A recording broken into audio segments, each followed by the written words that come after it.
Hello and welcome back. In order to understand Romania's decline in gymnastics, we have to understand the background. And for this, we will start with the Nadia Comaneci era. Romania's turn into constant and dominant success starts under head coach Bella Karolyis in the 70s. Bella had helped develop Romania's centralized training program. This training program meant that young girls would leave their homes and families to live and train at the national training grounds. For many Romanians, this was a welcomed opportunity. We have to understand that this was during the time of Ceausescu's repressive regime. Food insecurity, a lack of hot running water, and overall poor living conditions was commonplace in Romania. So for many, sending their child to the National Training Center meant better living conditions and a potential ticket out of poverty, which was something inescapable for many. Nadia Comaneci was one of Bella's first students at the age of 6 after he spotted her doing cartwheels at a playground.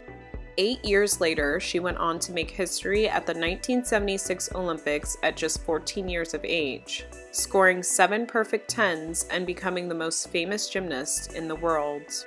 And with that, Romania started their path to great success and popularity in WAG, with many young girls dreaming to be the next Nadia Comaneci, and many parents pushing their girls towards the sport.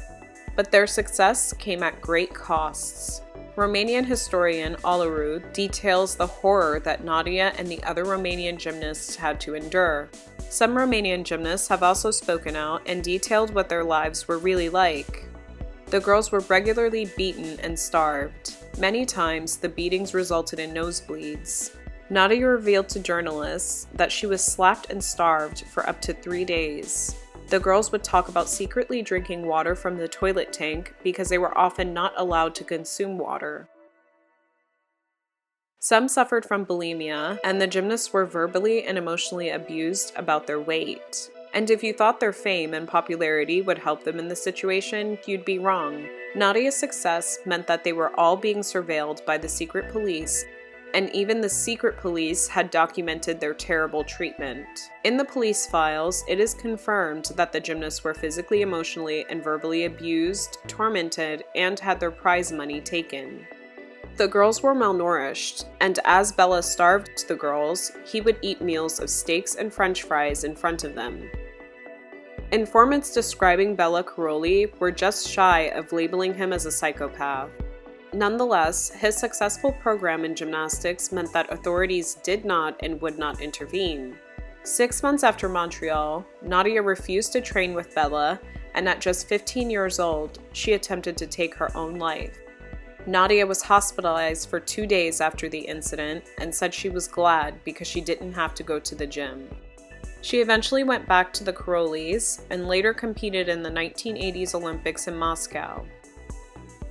In Moscow, there was a huge controversy and drama around the scoring, which ultimately resulted in a silver for Nadia in the all-around, losing to her Soviet counterpart.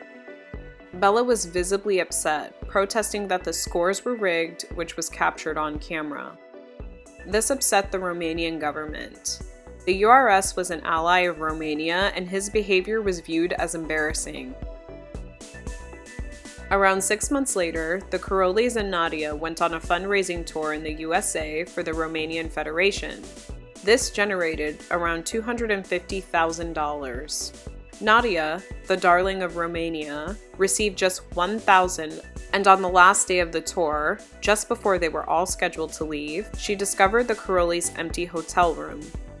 The Karolyis defected, walking out of the hotel and losing the Romanian guards that accompanied them in the crowded streets of New York. Nadia returned home, in essence, as a prisoner. The government feared she may also defect.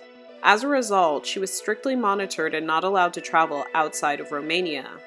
Her retirement 3 years later meant an end to the small amount of money that made the difference in her family's life, and she described her life as bleak, and defected a few weeks before the Romanian Revolution.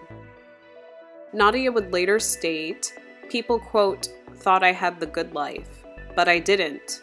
I lived just like the others." She would struggle with bulimia and unfair treatment towards her by the press and by the Karolyis. Nadia was often described as selfish or spoiled in the media, and even the article that I read, which detailed her bulimia in a very inappropriate way, made her eating disorder seem like a selfish trait and not a disorder that she needed help with. Octavian Belu took over as head coach, spearheading Romania into unprecedented success, producing some of the most notable historical gymnasts. This was all at the same price to the gymnasts, who endured much of the same treatment as the gymnasts before them. But during his time, Romania saw a shift in culture, money, and the necessity of sports, which ultimately has led to Romania WAG's decline.